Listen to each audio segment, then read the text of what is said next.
Hey guys, welcome to another episode of Gamer Logic. I'm Mike Murtis, and we're reviewing a classic NES game, the second game in the series that has spawned tons and tons of games, side stories, comics, toys, animes, you name it. The game is Mega Man 2. And Mega Man 2 was actually the first Mega Man game I ever played. Like I've said in previous videos, my dad always rented a lot of Nintendo games for us. And my particular video store did not have the first Mega Man. And actually, to go even further, I don't think they got another Mega Man game at that particular video store until Mega Man 5. But Mega Man 2 was one they had, and I rented it. And right away, I was just blown away by all the different gameplay elements.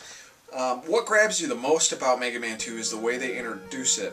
If you haven't played the first Mega Man, it pretty much covers the backstory as fast as it can. Say, Dr. Wily tried to, take over the world, and he created these evil robots to fight Mega Man, and now he's back, and he's bent on world domination again. And as it's telling the story, you got this nice little music going, and all of a sudden, the building just starts to go higher and higher and higher as the camera just kind of rises, and the music picks up and gets more intense until it reaches the very top and you see Mega Man, and it just plays that awesome intro music. I mean, what a way to start up a game. Back then, intros were pretty rare. Capcom did an awesome job of doing the introduction. It really pumped you up for the game. Now, you get into the game and you start up, and right away, you're not taken into any stage, you're taken to a stage select. And there's all these different bosses you can fight. You can fight Bubble Man, Metal Man, Wood Man, all of these different bosses. So you weren't forced to play a linear path. You could do any different boss you wanted to fight and fight through the stages. And every time you beat a boss, you got a weapon, which is pretty awesome. Now, when the creator of Mega Man started putting this game together, the whole aspect of you gaining the abilities of the bosses was to kind of do a behind-the-scenes rock, paper, scissors. For example, water may do something to fire, or fire may do something to air, and wood may do something to metal, and metal may cut wood. So it had a whole rock, paper, scissors feel to it, which was really awesome. And being a kid at the time playing it, I never even put that concept together till I started reading the background of the Mega Man games, and it kind of clicked and made sense. But again, the boss selection scene was really innovative for its time, and it was a feature in Mega Man 1, of course, but Mega Man 2 was the Mega Man game that was really popular and everyone picked it up. So gameplay-wise, it's pretty simple. It follows the shoot and running gun kind of aspect to it, kind of like Mario, except you're not really hopping on enemies, you're more hopping over things and pits and stuff like that.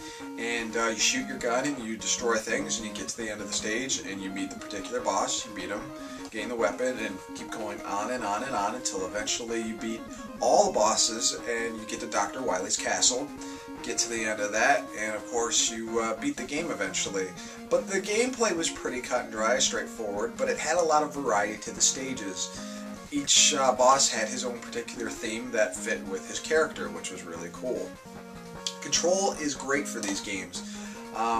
You're pretty much just shooting and you're jumping, but the control is spot on, and it really needs to be, because there's certain stages that just throw a lot at you. Like Heat Man stage, for example, has all these disappearing blocks that you're trying to run across and avoid this lava, because one touch of the lava and you're pretty much dead. So you had to have spot-on controls for this game in order for it to work. Otherwise, you'd have a lot of frustrated people. The only complaint I will say about the Mega Man games and some of the earlier ones for the NES was they had a bit of a slowdown, which the NES was kind of infamous for.